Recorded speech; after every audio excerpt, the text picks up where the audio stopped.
चलिए, तो अब रिवाइज करते हैं unit 1 of Indian contract act.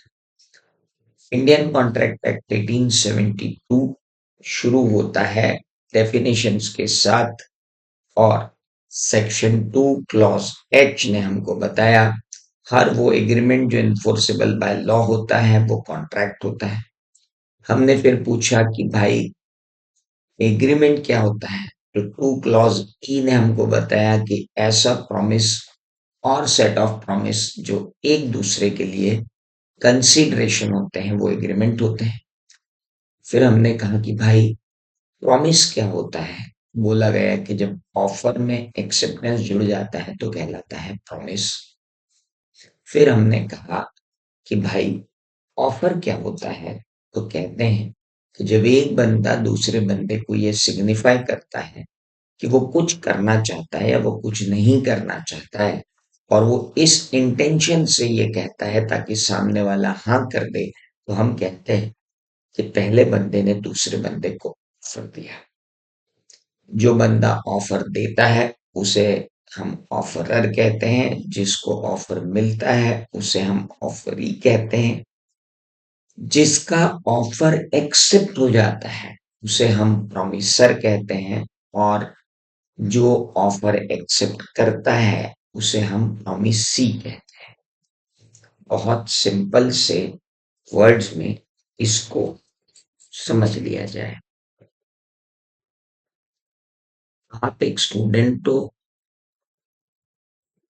मैंने आपको ऑफर दिया, क्या तुम मुझसे 6,000 रुपए में लॉ पढ़ना चाहोगे?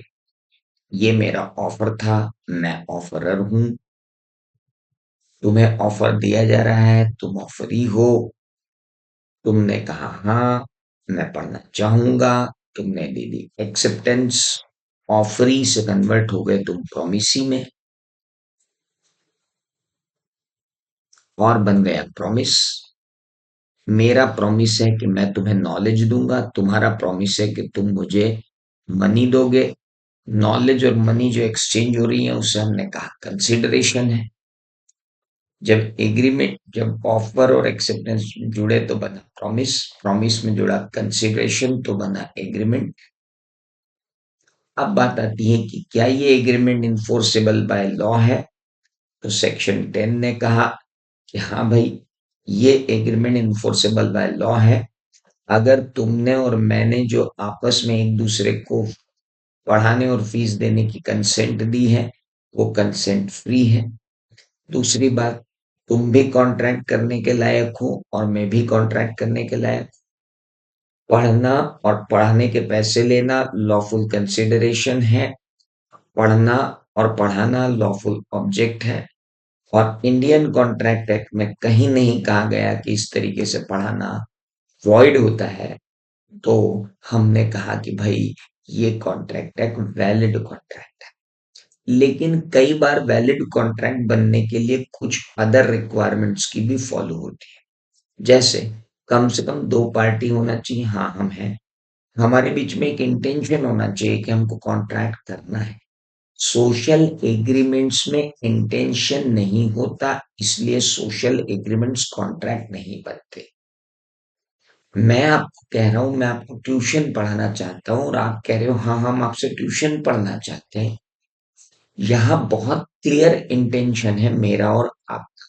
तो दो पार्टीज होना चाहिए, इंटेंशन होना चाहिए। ट्यूशन पढ़ाने के लिए कोई लीगल फॉर्मेलिटी नहीं चाहिए, लेकिन लिमिटेड लाइबिलिटी पार्टनरशिप बनाने के लिए लीगल फॉर्मेलिटी चाहिए। इंडियन पार्टनरशिप एक्ट में भी अगर आपको एक दूसरे के खिलाफ जाना है कॉन्ट्रैक्ट में तो आपको रजिस्टर करवाना पड़ेगा, तो that is called legal formality. मकान की रजिस्ट्री भी करोगे नहीं जब तक मकान का कॉन्ट्रैक्ट भी पूरा नहीं होगा, तो उसे भी बोला जाता है लीगल फॉर्मेलिटीज। और मैंने तुमसे कहा है कि क्या तुम मुझसे बिजनेस लॉ पढ़ना चाहो। अगर मैंने तुम्हें कहा होता कि क्या तुम मुझसे पढ़ना चाहोगे, तो बोला जाता कि भाई तुम तो बहुत सारी चीजें पढ़ाते हो, फाउंडेशन में लॉ पढ़ाते हो, इंटर में एएस पढ़ाते हो, इंटर में ऑडिट पढ़ाते हो, फाइनल में ऑडिट पढ़ाते हो। तो अगर मैं ये कहूँ कि मैं तुम्हें पढ़ाना चाहता हूँ, क्या तुम मुझसे पढ़ना चाहते हो, तो वो ऑफर ही सही नहीं है, क्योंकि उसमें सर्टेनिटी ऑफ मीनिंग ही नहीं है। और दूसरी बात, अगर मैंने तुम्हें बोल दिया कि तेरे वास्ते फलक से मैं चांद लाऊंगा, 16-17 सितारे मैं बांध लाऊंगा, तो ऐसी फालतू की बात कॉन्ट्रैक्ट नहीं कहा जाता, क्योंकि वो पॉसिबिलिटी ऑफ परफॉर्मेंस ही नहीं है। तो अगर आपको अब क्वेश्चन आता है कि इसेंशियल और वैलिड कॉन्ट्रैक्ट क्या है, तो सेक्शन 10 तो अपने को लिखना ही लिखना है। साथ में ये भी लिखना है कि दो पार्टीज चाहिए, इंटेंशन चाहिए, लीगल फॉर्मेलिटीज चाहिए, किन्हीं किन्हीं जगह if required, certainty of meaning चाहिए और पॉसिबिलिटी ऑफ परफॉर्मेंस चाहिए। क्या मेरी बात समझ में आई? क्या यहाँ तक आपको मेरी बात समझ में आई?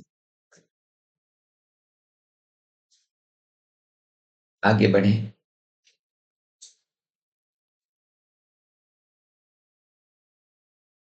याद आ गया? बहुत दिन हो गए थे। इंडियन कॉन्ट्रैक्ट एक्ट आपने पढ़े को बहुत दिन हो गए, कोई बात नहीं। इसके बाद हम आए थे टाइप्स ऑफ कॉन्ट्रैक्ट। कॉन्ट्रैक्ट कितने टाइप के होते हैं? तो मेरे दोस्त, जब सेक्शन 10 और अदर फॉर्मेलिटीज पूरी हो जाती हैं, उस कॉन्ट्रैक्ट को हम बोलते हैं वैलिड कॉन्ट्रैक्ट। लेकिन एक कॉन्ट्रैक्ट जब बनने के बाद उसकी वैलिडिटी में कोई खोट आ जाती है, वैलिडिटी खो देता है, तो हम उसे कहते हैं कि कॉन्ट्रैक्ट वॉइड हो गया। और वॉइड कॉन्ट्रैक्ट के बहुत सारे एग्जाम्पल हमने लिए हैं। जैसे अगर किसी की स्किल वाला कॉन्ट्रैक्ट, जैसे मैं आपको पढ़ाता हूँ तो मेरा स्किल वाला कॉन्ट्रैक्ट है। अब अगर मैं पागल हो जाऊं किसी दिन, तो valid contract becomes void contract. या मैं हिंदुस्तानी हूँ, आप पाकिस्तानी हो, हमने आपस में कॉन्ट्रैक्ट किया, लेकिन बाद बीच में युद्ध हो गया, तो जिस दिन वॉर छिड़ गया उस दिन कॉन्ट्रैक्ट क्या हो जाना है? वॉइड। या मैंने आपसे कॉन्ट्रैक्ट किया और आप इंसॉल्वेंट हो गए, तो हमारा कॉन्ट्रैक्ट क्या हो जाना है? वॉइड। या मैंने आपसे जब कॉन्ट्रैक्ट किया तब वो काम करना संभव था, बाद में कानूनी अड़चन आ गई और वो काम करना संभव नहीं हो पाया, contract will become void. I am not talking about void agreement, I am talking about void contract. Void agreement और वॉइड कॉन्ट्रैक्ट में बहुत अंतर होता है। इसके बाद हम आए थे वॉइडेबल कॉन्ट्रैक्ट। एक ऐसा कॉन्ट्रैक्ट जिसमें सारी पार्टीज कॉन्ट्रैक्ट एनफोर्स नहीं कर सकती, सिर्फ वही पार्टी कॉन्ट्रैक्ट इन्फोर्स कर सकती है जिनके पास उसको इन्फोर्स करने का राइट है, और दूसरी पार्टी अपने कर्मों के कारण उस राइट को खो चुकी है। दूसरी पार्टी अपने कर्मों के कारण उस कॉन्ट्रैक्ट के अंदर इन्फोर्सिबिलिटी के राइट्स खो चुकी है। आप एक बस में जाकर बैठते हो और उस बस ने कहा है हम आधे घंटे में आपको उज्जैन पहुंचा देंगे इंदौर से, और 1 घंटे तक वो बस स्टैंड पर ही खड़ी है, वहां से निकली ही नहीं है। तो बस वाले ने ऐसे कर्म कर दिए हैं कि अब आप चाहें तो उस बस के अंदर बैठे रहें, और आप चाहें तो उस बस से उतर जाएं और उससे कहें मेरे पैसे वापस दे दो, हम इस कॉन्ट्रैक्ट को रिसाइंड करते हैं। इसे हम कहते हैं कि contract is voidable at the option of aggrieved party. Aggrieved party वो है जो बस के अंदर बैठी है, एग्रीव्ड पार्टी वो नहीं है जो बस वाला है, क्योंकि बस वाले के पास ये राइट नहीं है कि वो कॉन्ट्रैक्ट को वैलिड करे या वॉइड करे। लेकिन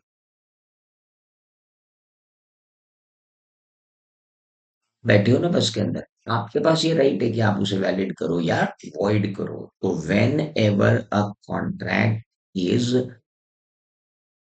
enforceable at the option of some of the parties and not all of the parties, it is known as voidable contract। और अपन ने voidable contract के ढेर सारे एग्जाम्पल देखे थे। पहला एग्जाम्पल देखा था कि अगर पोर्शन से मैं आपसे क्या ले लूं, कंसेंट, तो कॉन्ट्रैक्ट वॉइडेबल है। अनड्यू इन्फ्लुएंसेस से क्या ले लूं, कंसेंट, तो कॉन्ट्रैक्ट वॉइडेबल है। फ्रॉड से अगर मैं ले लूं तो कॉन्ट्रैक्ट वॉइडेबल है, मिस रिप्रेजेंटेशन से ले लूं कंसेंट तो भी कॉन्ट्रैक्ट वॉइडेबल है। वॉइडेबल कॉन्ट्रैक्ट के अब तो हमारे पास ढेर सारे एग्जाम्पल हैं। जब पहली बार पढ़ते हैं तो वॉइडेबल कॉन्ट्रैक्ट के एग्जाम्पल कम होते हैं, लेकिन अब बाद में जब पढ़ते हैं तो कॉन्ट्रैक्ट के एग्जाम्पल बढ़ जाते हैं। आगे बढ़े, चलिए। Then comes illegal agreement. जब मैंने कॉन्ट्रैक्ट किया कि मैं आपको 10 किलो पान पराग बेचूंगा और आप मुझसे 10 किलो पान पराग खरीदोगे, तब पान पराग का खरीदना और बेचना लीगल था। लेकिन 10 दिन पूरे होते जब मैं आपको पान पराग देने आने वाला था, उसके जस्ट एक दिन पहले घोषणा हो गई कि पान पराग खरीदना बेचना इलीगल है, जो बेचेगा साला जेल में जाएगा। तो अब ये कॉन्ट्रैक्ट जो हमारा बहुत बढ़िया वैलिड कॉन्ट्रैक्ट था, जिसका ऑब्जेक्ट भी लॉफुल था, कंसिडरेशन भी लॉफुल था, लेकिन माय डियर फ्रेंड वो क्या बन गया, इलीगल। तो अब वो जब बना कॉन्ट्रैक्ट तो लॉफुल था, लेकिन अब क्या हो गया, अनलॉफुल हो गया। हम उसे कहते हैं कि ये कौन सा कॉन्ट्रैक्ट बन गया है, इलीगल कॉन्ट्रैक्ट बन गया है। देखो बेटा, पहले वैलिड कॉन्ट्रैक्ट होता है, बनता है, उसके बाद वॉइड कॉन्ट्रैक्ट या तो वो हो जाता है, या वो वॉइडेबल कॉन्ट्रैक्ट हो जाता है, या वो इलीगल इलीगल कॉन्ट्रैक्ट बन जाता है, एग्रीमेंट नहीं, इलीगल कॉन्ट्रैक्ट बन जाता है। अब इलीगल एग्रीमेंट और इलीगल कॉन्ट्रैक्ट में क्या अंतर है, बहुत सिंपल सी बात है। मैंने आपको कहा कि आपको मैं 10 लाख रुपए दे रहा हूं, उस आदमी का मर्डर कर दो। ये इलीगल कॉन्ट्रैक्ट नहीं है, ये इलीगल एग्रीमेंट है, क्योंकि जिस दिन मैं कॉन्ट्रैक्ट कर रहा हूं उसी दिन जब अनलॉफुल ऑब्जेक्ट और अनलॉफुल कंसिडरेशन है तो ये एग्रीमेंट इलीगल है। लेकिन इलीगल एग्रीमेंट और इलीगल कॉन्ट्रैक्ट में क्या अंतर है कि जिस दिन मैंने आपको कॉन्ट्रैक्ट किया उस दिन अगर लॉफुल ऑब्जेक्ट है और बाद में अगर अनलॉफुल हो गया, इलीगल हो गया, उस दिन लीगल है बाद में इलीगल हो गया, तो मैं कहूंगा ये लीगल कॉन्ट्रैक्ट हो गया है। लेकिन जिस दिन अपन एग्रीमेंट कर रहे हैं उसी दिन कोई चीज इलीगल है, तो फिर हम कहेंगे बॉस एग्रीमेंट ही इलीगल है। इसी तरीके से वॉइड का भी होता है। दो बच्चे अगर कॉन्ट्रैक्ट कर रहे हैं तो मैं बोलूंगा वॉइड एग्रीमेंट, लेकिन मेरे और आपके कॉन्ट्रैक्ट करने के बाद मैं पागल हो जाऊं तो उसे कहते हैं वॉइड कॉन्ट्रैक्ट। तो वॉइड एग्रीमेंट और वॉइड कॉन्ट्रैक्ट में भी अंतर है, इलीगल एग्रीमेंट और इलीगल कॉन्ट्रैक्ट में भी अंतर है। वॉइड एग्रीमेंट और वॉइड कॉन्ट्रैक्ट में क्या अंतर है, तो वॉइड एग्रीमेंट और वॉइड कॉन्ट्रैक्ट के अंदर जो अंतर है वो बहुत क्लियर है कि वॉइड एग्रीमेंट शुरू से वॉइड होता है, जबकि वॉइड एग्रीमेंट शुरू से वॉइड होता है, जबकि वॉइड कॉन्ट्रैक्ट बाद में वॉइड होता है। इसी तरह से इलीगल एग्रीमेंट शुरू से इलीगल होता है, लेकिन इलीगल कॉन्ट्रैक्ट बाद में इलीगल होता है। अब एक डिफरेंस और मैंने पढ़ा, हर वॉइड हर इलीगल एग्रीमेंट वॉइड एग्रीमेंट होता है, लेकिन हर वॉइड एग्रीमेंट इलीगल एग्रीमेंट नहीं होता। इसी तरीके से मैंने पढ़ा है, हर इलीगल कॉन्ट्रैक्ट वॉइड कॉन्ट्रैक्ट होता है, लेकिन हर वॉइड कॉन्ट्रैक्ट इलीगल कॉन्ट्रैक्ट नहीं होता। कारण कि वॉइड होने के तो 50 कारण है, लेकिन इलीगल होने का एक ही कारण है। और इलीगल होना वॉइड एग्रीमेंट होने के 50 कारण में से एक। याद आया सभी को? बहुत धीरे से चल रहे हैं अपन, कोई जल्दीबाजी नहीं, सब कुछ किया हुआ है, डोंट यू वरी अबाउट। अरे कुछ समझ में आया? Void contract illegal contract, void agreement illegal agreement, याद आ गया सब? चलें आगे। चल, अनइन्फोर्सिएबल कॉन्ट्रैक्ट, एक कॉन्ट्रैक्ट जिसने इंडियन कॉन्ट्रैक्ट एक्ट की सारी रिक्वायरमेंट पूरी कर ली, लेकिन किसी और एक्ट ने कहा था कि कुछ और भी करना है, और हमने अगर वो नहीं किया और वो लीगल फॉर्मेलिटीज पूरी नहीं करने के कारण वो कॉन्ट्रैक्ट इन्फोर्सेबल नहीं हो पा रहा है, तो हम कहते हैं कि कॉन्ट्रैक्ट अनइन्फोर्सेबल है। इंडियन पार्टनरशिप एक्ट ने कहा था कि रजिस्ट्रेशन ऑफ पार्टनरशिप करना है तो करो और नहीं करना है तो मत करो, ऑप्शनल है। हमने नहीं करा, हमने नहीं करा। अब हमने किसी को माल बेच दिया, हमने किसी को गुड्स बेचे। गुड्स बेचते समय हमने किसी को गुड्स बेचे। पहली बात, क्या फ्री कंसेंट थी? हमने कहा हाँ। क्या पार्टी कॉम्पिटेंट टू कॉन्ट्रैक्ट थी? हमने कहा हाँ। क्या लॉफुल ऑब्जेक्ट लॉफुल कंसिडरेशन था? हमने कहा हाँ। क्या expressly declared void by the act तो नहीं था? हमने कहा नहीं। क्या दो पार्टी थी? बोले हाँ। क्या इंटेंशन कॉन्ट्रैक्ट करने का था? हाँ। क्या सर्टेन मीनिंग था? हाँ। क्या पॉसिबिलिटी ऑफ परफॉर्मेंस था? हाँ। तो क्या नहीं था? हमने पार्टनरशिप डीड को रजिस्टर नहीं करवाया। और जब हमने पार्टनरशिप डीड को रजिस्टर नहीं करवाया, तो अब इंडियन पार्टनरशिप एक्ट कहता है कि अगर आपको जिसको आपने माल बेचा है उससे पैसे लेने हैं और कोर्ट में जाके खड़ा होना है, तो कोर्ट कहेगा कि जाओ पहले रजिस्ट्रेशन करवा के आओ, नहीं तो ये कॉन्ट्रैक्ट इन्फोर्सेबल नहीं है। अब अगर मैं जाके रजिस्ट्रेशन करवा लेता हूँ और फिर मैं उसके ऊपर एक्शन लेता हूँ, मैं ले सकता हूँ। मैं बिल्कुल ले सकता हूँ।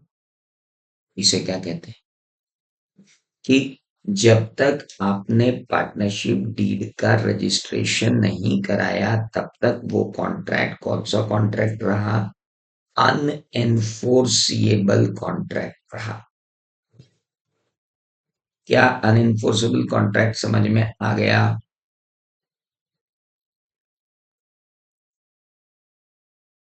Unenforceable contract means a contract. Unenforceable contract means a contract which is a valid contract in terms of Indian Contract Act but loses its enforceability due to technical deficiencies of any other law. When such technical deficiencies are removed, the contract again become enforceable and it is known as enforceable contract. तो कहने का मतलब एक enforceable contract वापस से valid contract बन सकता है अगर दूसरे किसी कॉन्ट्रैक्ट के अंदर गड़बड़ हो रही हो और हम उसे सही कर लें। इसके बाद आता है फॉर्मेशन के आधार पर कॉन्ट्रैक्ट कितने प्रकार का होता है। तो अगर कॉन्ट्रैक्ट बोले गए या लिखे गए वर्ड से किया जाता है तो उसे एक्सप्रेस कॉन्ट्रैक्ट कहते हैं, और कंडक्ट द्वारा किया जाता है तो उसे इम्प्लाइड कॉन्ट्रैक्ट कहते हैं। बस का टिकट लेकर चढ़ना एक्सप्रेस कॉन्ट्रैक्ट है और चलती हुई बस में लटक कर चले जाना इम्प्लाइड कॉन्ट्रैक्ट। और जब आपको कोई ये कहे,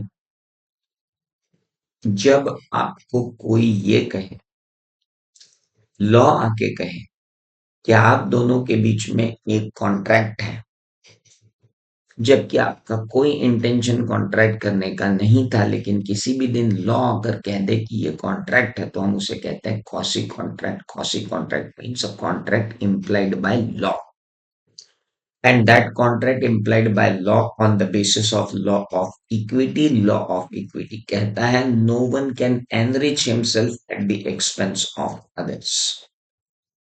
Parties are never intended to enter into such a contract, but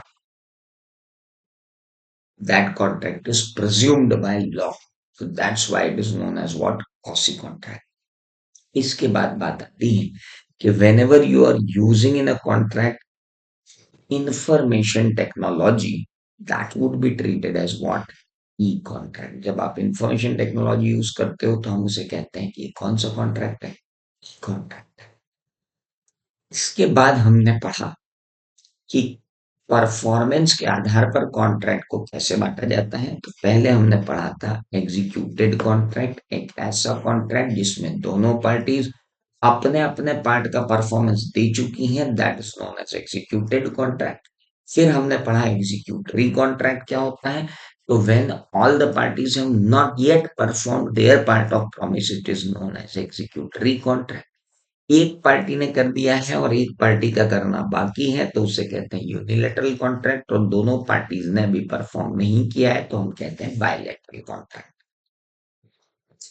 मेरा कुत्ता गुम गया है, ढूंढ कर लाने वाले को 10,000 रुपए का इनाम मिलेगा। अगर आप कुत्ता ढूंढ लाए हो तो अब वो यूनिलैटरल कॉन्ट्रैक्ट है और मुझे आपको पैसे देने हैं।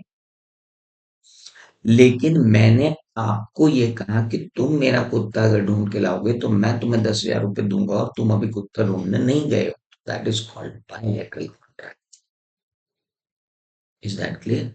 और मैंने अखबार में लिखा था कि जो भी मेरा कुत्ता ढूंढ के लाएगा 5,000 रुपए का इनाम दूंगा, और तुम मेरा कुत्ता ढूंढ लाए हो, तुम्हारी तरफ से काम हो गया, मेरी तरफ से बाकी। That's called unilateral contract. तो एक हुआ यूनिलैटरल, एक हुआ बायलैटरल। ये दोनों ही किसके पार्ट हैं? एग्जीक्यूटरी कॉन्ट्रैक्ट के पार्ट हैं। इनमें कोई दिक्कत है क्या किसी को? अभी तक कोई दिक्कत? आगे बढ़े।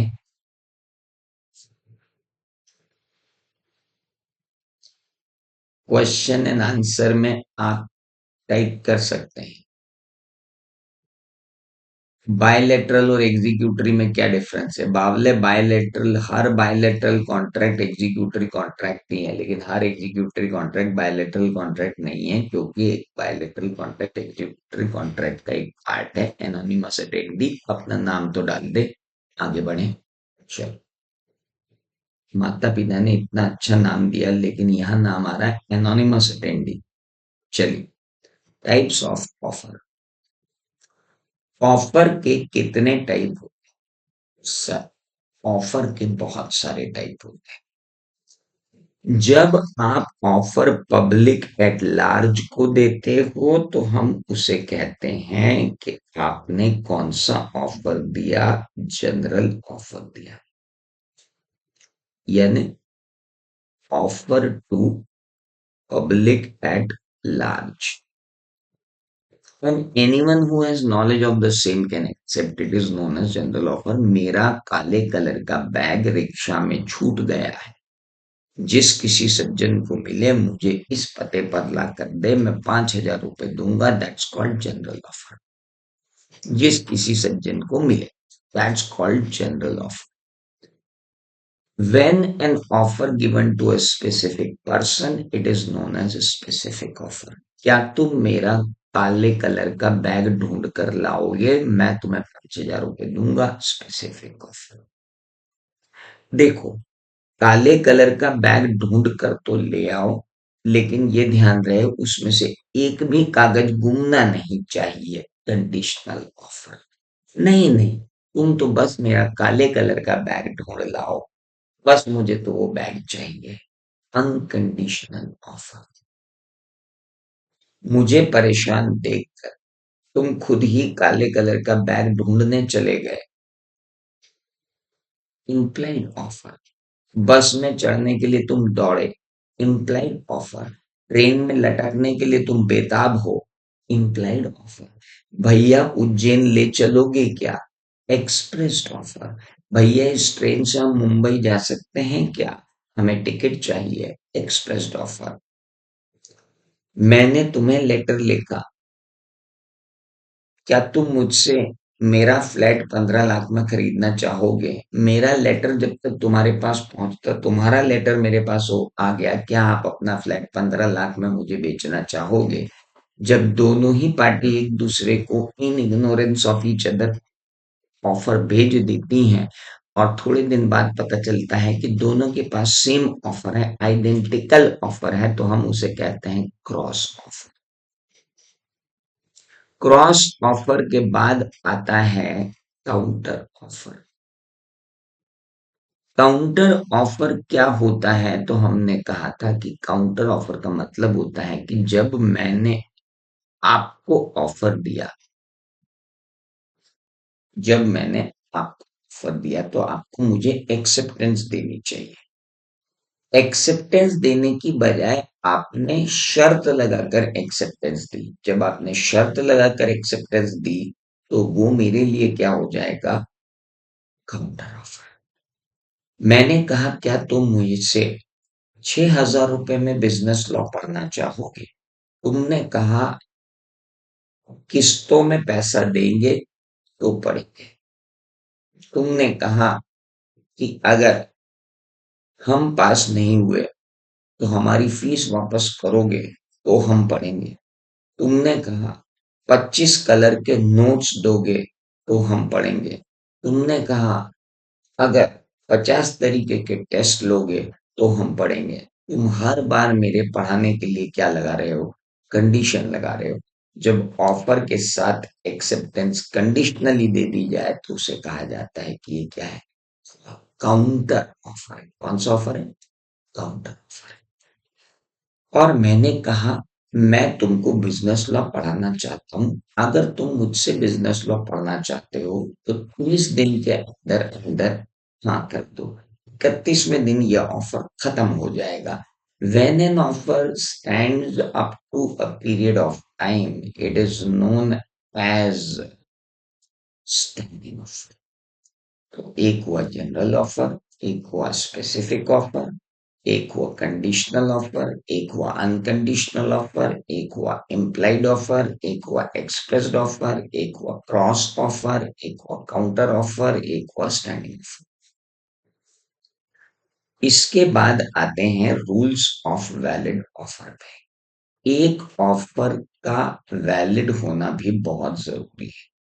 कब एक ऑफर जो है वो वैलिड ऑफर होगा? क्रॉस और काउंटर में क्या डिफरेंस है? अगर इस वक्त आप ये समझना चाहते हैं तो सर बहुत बड़ी प्रॉब्लम में है। क्रॉस ऑफर का मतलब होता है दोनों पार्टीज एक दूसरे को आइडेंटिकल ऑफर दे रही हैं। और काउंटर ऑफर का मतलब होता है कि एक बंदे ने ऑफर दिया है और दूसरा बंदा उस ऑफर को पूरी एक्सेप्टेंस देने की बजाय कंडीशनल एक्सेप्टेंस दे रहा है। ये कहलाता है वैलिड ऑफर। अगला क्वेश्चन आ रहा है, स्टैंडिंग ऑफर और कंडीशनल ऑफर में क्या डिफरेंस है? ये बच्चे निश्चित ही हमारी एकेडमी के बच्चे नहीं हैं, अन्यथा ये प्रश्न ये नहीं पूछते कि स्टैंडिंग और कंडीशन में क्या डिफरेंस है। कंडीशन ऑफर के अंदर ऑफर में कंडीशन होती है, स्टैंडिंग ऑफर के अंदर ये कंडीशन होती है कि टाइम। तो जब टाइम एक कंडीशन हो तो उसे कहते हैं स्टैंडिंग ऑफर। और कंडीशनल ऑफर में तो कोई भी हो सकती है। एक क्वेश्चन जो आना चाहिए था वो तो आया ही नहीं कि कंडीशनल ऑफर और काउंटर ऑफर में क्या अंतर है। तो सर कंडीशनल ऑफर और काउंटर ऑफर में एक ही अंतर है। क्या? कि कंडीशनल ऑफर में कंडीशन होती है और काउंटर ऑफर में एक्सेप्टेंस में कंडीशन। ये अंतर पूछते तो मेरे को समझ में आता, अब तुम लोग कुछ भलते ही अंतर पूछ रहे हो। चलिए, कोई बात नहीं। जितना लॉ समझ में आ जाए उस हिसाब से लिख कर एग्जाम दे देना, आप पास हो जाओगे। आप अब मेरे पास आए हो एंड टाइम पे तो भी पास हो जाओगे, आप टेंशन मत लो। आप बस समझते जाओ। वैलिड ऑफर के रूल्स हम पढ़ रहे हैं। पहला रूल है, offer must be given with an intention to create legal relationship. आज शाम को मैं आपको होटल में बुला रहा हूं, आप डिनर पर आना। इसका मतलब ये नहीं है कि मैं अगर डिनर कैंसिल कर दूं तो तुम मेरे ऊपर सूट फाइल कर दो, क्योंकि ये एक सोशल एग्रीमेंट था। इसमें कोई इंटेंशन नहीं था कि मैं आपसे कोई रिलेशनशिप क्रिएट करना चाहता हूं। मैं शाम को पार्टी दे रहा हूं, आप आना। तो भैया ये कोई ऑफर नहीं है, क्योंकि ये एक इनविटेशन है सिंपल सा पार्टी का। इसे ऑफर नहीं कहा जाता। सोच रहा हूं ये घर पुराना हो गया है, बेच दूं, ये ऑफर नहीं है। ये कोई ऑफर नहीं है। हर कही गई बात ऑफर नहीं होती जब तक कि इंटेंशन ये ना हो कि हमें क्रिएट करनी है लीगल रिलेशनशिप। ऑफर है मोहब्बत नहीं जो आंखों से बयां हो जाए। ऑफर का कम्युनिकेशन करना जरूरी है। चाहे एमएमएस करो, चाहे एसएमएस करो, चाहे फैक्स भेजो, चाहे टेलेक्स भेजो, चाहे टेलीग्राम करो, चाहे स्काइप पे बात करो, चाहे फेस टू फेस करो, चाहे कबूतर जा करो, कम्युनिकेशन होना जरूरी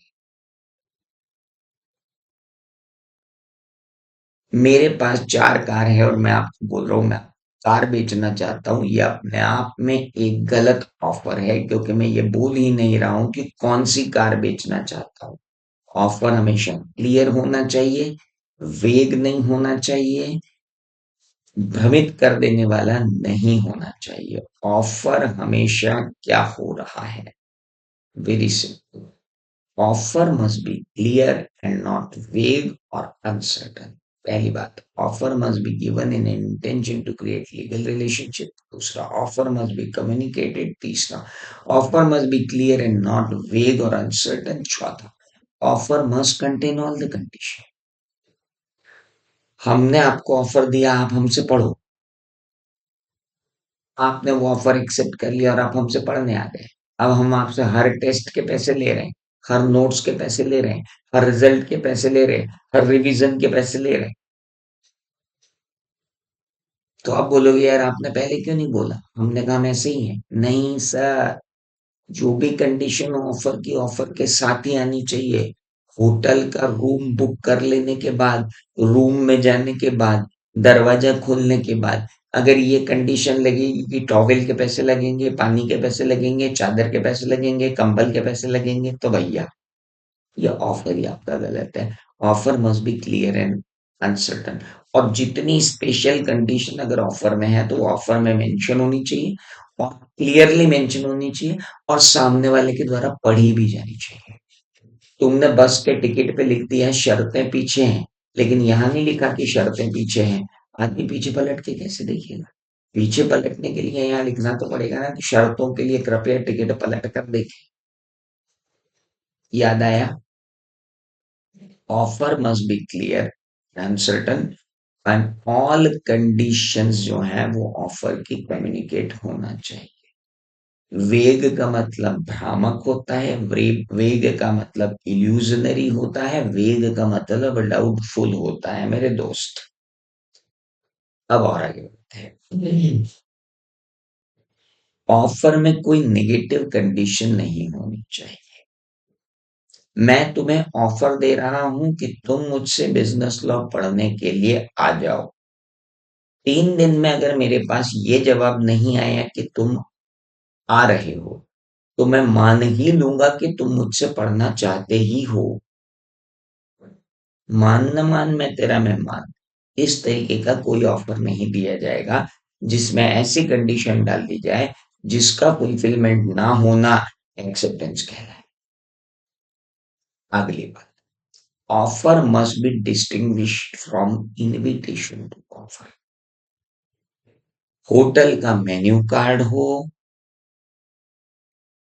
सुपरमार्केट के अंदर डिस्प्लेड आइटम्स हो, मॉल के अंदर खड़ा हुआ मैनिक्यून हो जिसने जीन्स पहन रखी हो जिस पे 1500 रुपए का टैग लगा हो, आइए आइए आइए, एक के साथ 3 पैंट फ्री पाइए, रेलवे की समय सारिणी हो कि इतनी बजे ट्रेन यहां से इतनी बजे जाएगी, इसका किराया इतना है। ये सब इनविटेशन टू ऑफर हैं। इन्हें ऑफर समझने की गलती ना करें। इनविटेशन टू ऑफर और ऑफर में अंतर है। इनविटेशन टू ऑफर इस इंटेंशन से दिया जाता है कि सामने वाला ऑफर देगा, जबकि ऑफर इस इंटेंशन से दिया जाता है कि सामने वाला एक्सेप्टेंस देगा। ऑफर के एक्सेप्टेंस मिलते बाकी सारी कंडीशन हो तो कॉन्ट्रैक्ट बनता है, लेकिन इनविटेशन टू ऑफर के रिस्पॉन्स में सिर्फ प्रॉमिस बनता है। सिर्फ ऑफर आता है, प्रॉमिस भी नहीं बनता, सिर्फ ऑफर आता है। एक बार एक्सेप्टेंस हो जाने के बाद लीगल कॉन्ट्रैक्ट बनता है, जबकि इनविटेशन टू ऑफर के रिस्पॉन्स में सिर्फ एक्सेप्टेंस आ सकती है, वो भी अगर आनी हुई तो। That is called rules of valid offer.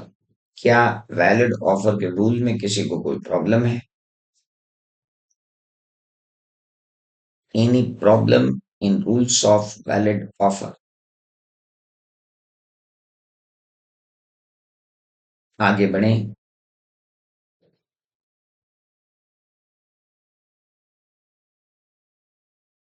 General और इनविटेशन टू में कंफर्म नहीं हो पाता है, कंफ्यूजन होता है, लो अभी दूर कर देते हैं। कुत्ता बेचना है, आइए बोली लगाइए, ये क्या है? कुत्ता बेचना है, आइए बोली लगाइए। बोली जमी तो देंगे, नहीं जमी तो नहीं देंगे। इनविटेशन टू ऑफर है।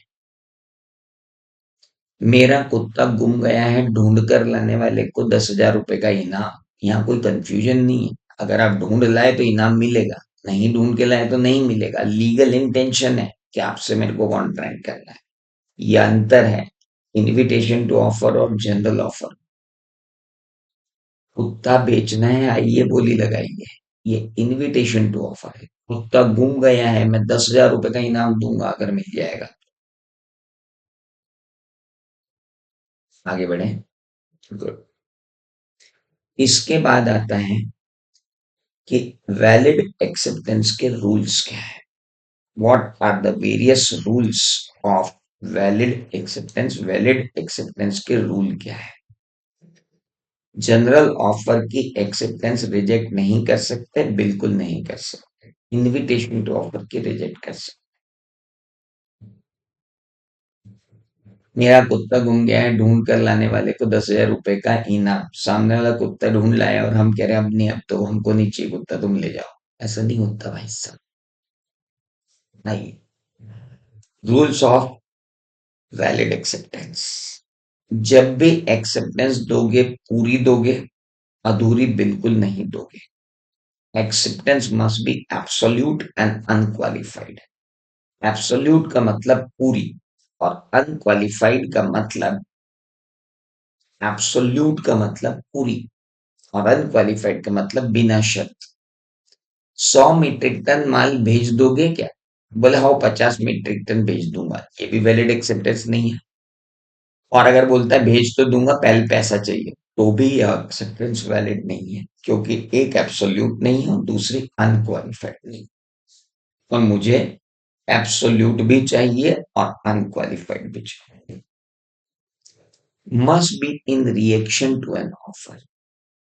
बिना ऑफर के रिएक्शन के लिए कुछ भी की गई चीज को आप एक्सेप्टेंस नहीं कह सकते। लालमन शुक्ला वर्सेस गौरी दत्त के केस में हमने देखा था कि लालमन शुक्ला भतीजे को लेकर आया और उसे बाद में पता चला कि भतीजे को ढूंढने के लिए इनाम डिक्लेयर किया गया था। आपने वो काम पहले ही कर दिया जिसके बारे में इनाम दिया जा रहा है। जब आप वो काम कर रहे थे आपको मालूम नहीं था कि इसके लिए इनाम मिलेगा, लेकिन जब आप वापस लौट कर आए तो आपको पता चला कि इसके लिए इनाम मिलेगा। तो जब आपने काम किया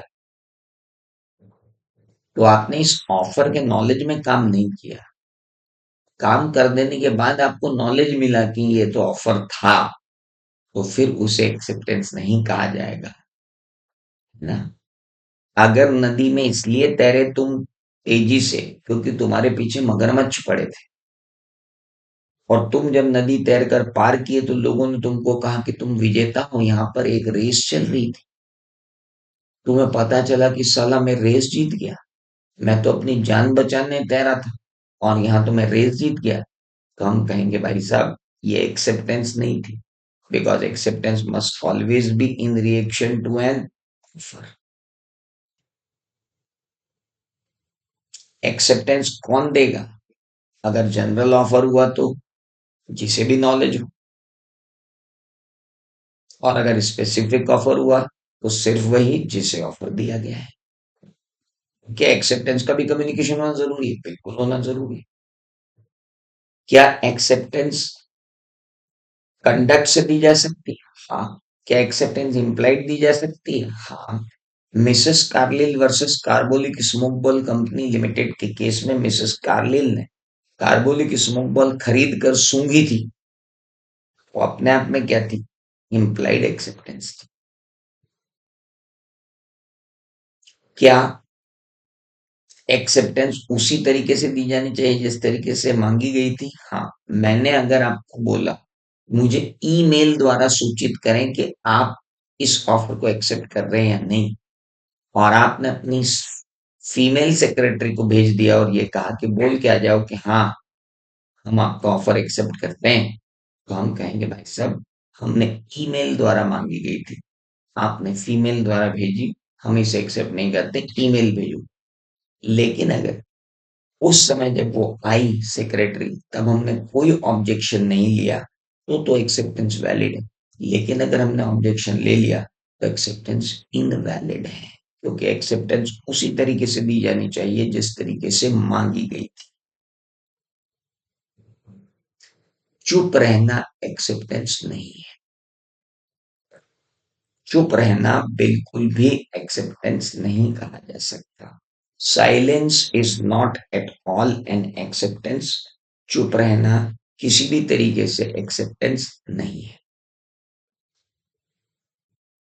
मित्तल सर क्या आप हमें पढ़ाएंगे? मित्तल सर सिर्फ मुस्कुरा रहे हैं। फिर बोला मित्तल सर क्या आप हमें पढ़ाएंगे? मित्तल सर फिर मुस्कुरा रहे हैं। आपने कहा कि अगर अब आप मुस्कुराए तो हम समझ लेंगे कि आप हमें पढ़ा ही रहे हो। मित्तल सर इसलिए मुस्कुरा रहे थे कि कल एग्जाम है और आज ये पढ़ाने की बात बोल रहा है। तो मुस्कुराने से एक्सेप्टेंस नहीं आती। Acceptance must be given with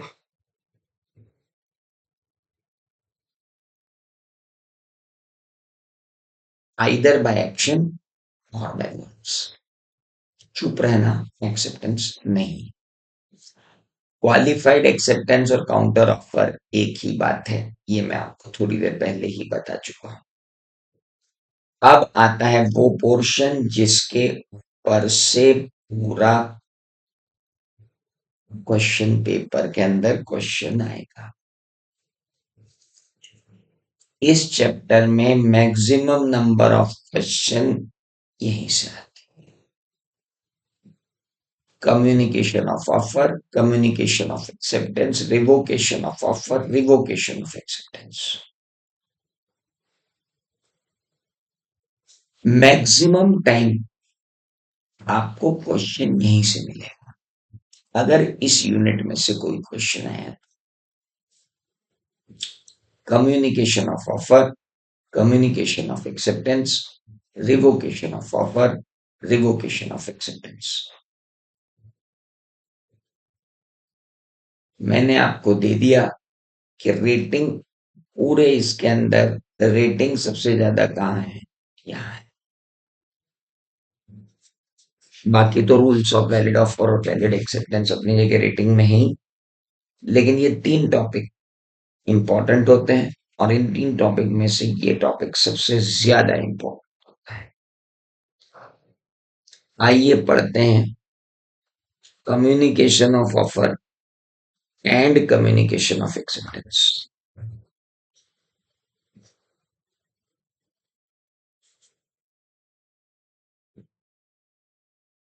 Sanjay Leela Bhansali ने आलिया भट्ट को एक लेटर में ऑफर भेजा कि क्या तुम मेरे मूवी गंगूबाई रिटर्न्स में काम करना चाहोगे।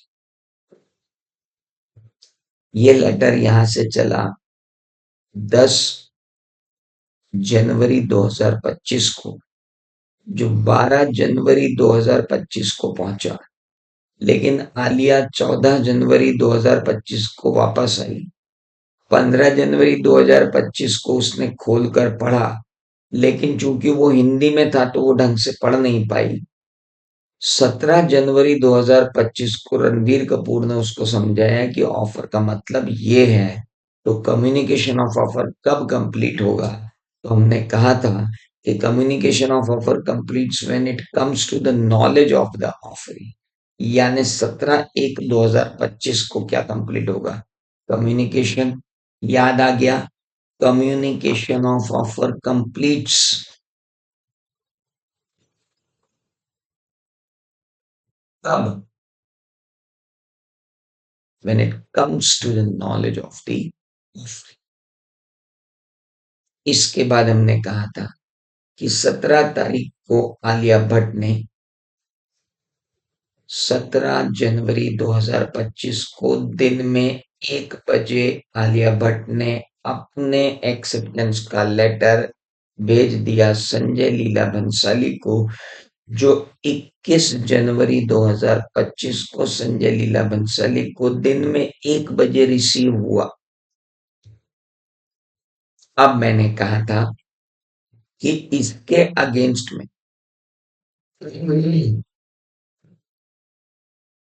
इसके अगेंस्ट में कम्युनिकेशन उसी दिन कंप्लीट हो जाता है जिस दिन एक्सेप्टर अपनी एक्सेप्टेंस को प्रोसेस ऑफ कम्युनिकेशन में डाल देता है और उसके ऊपर से अपना कंट्रोल खो देता है। यानी ये डाक के डब्बे में एक्सेप्टेंस डालने के बाद आलिया भट्ट का इस एक्सेप्टेंस पे कोई कंट्रोल नहीं रहा। इसके अंदर एक्सेप्टेंस का, इसके अगेंस्ट एक्सेप्टेंस का कम्युनिकेशन यहीं कंप्लीट हो गया। लेकिन इसके अगेंस्ट में एक्सेप्टेंस का कम्युनिकेशन तब कंप्लीट होगा जब ये एक्सेप्टेंस किसके नॉलेज में आ जाएगी, एक्सेप्टर के। इसीलिए कहा जाता है कि अगर इस भाई को अपने ऑफर को रिवोक करना है तो ये रिवोक कर सकता है कब तक, इस पॉइंट के पहले कभी भी। और ये अपनी एक्सेप्टेंस को अगर रिवोक करना चाहती है तो इस पॉइंट के पहले कभी भी रिवोक कर ले। इस पॉइंट को क्या कहते हैं, इस पॉइंट को कहते हैं communication is complete against proposal. और इस पॉइंट को क्या कहते हैं,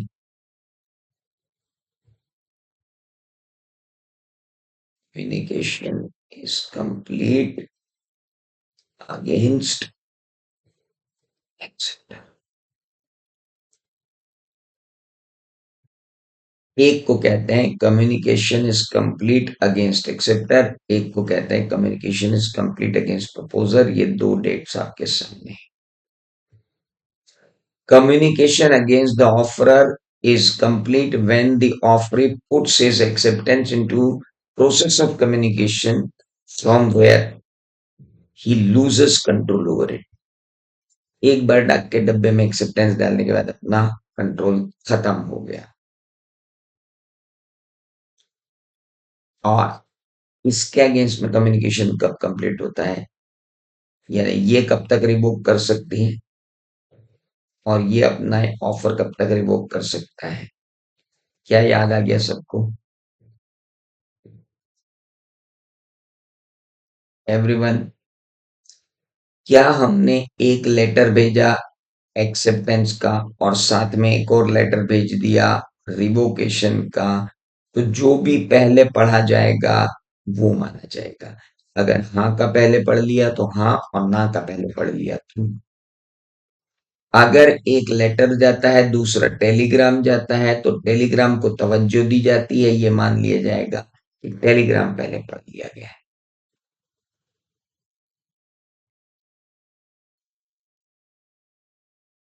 क्या आपको ये बात समझ में आ गई?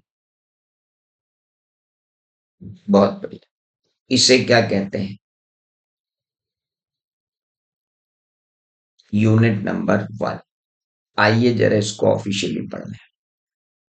सेक्शन 4 कहती है कि कम्युनिकेशन ऑफ ऑफर कंप्लीट हो जाता है when it comes to the knowledge of the person to whom it is made.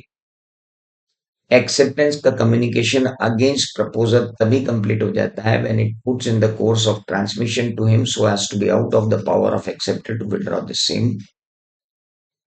Against the acceptor तब कंप्लीट होता है when it comes to the knowledge of proposal. Revocation, proposal revoke हो सकता है any time before communication of its acceptance against complete against the proposal, and acceptance may be revoked at any time before the communication of acceptance is complete against the acceptance। मैंने ये दो point आपको बताए थे,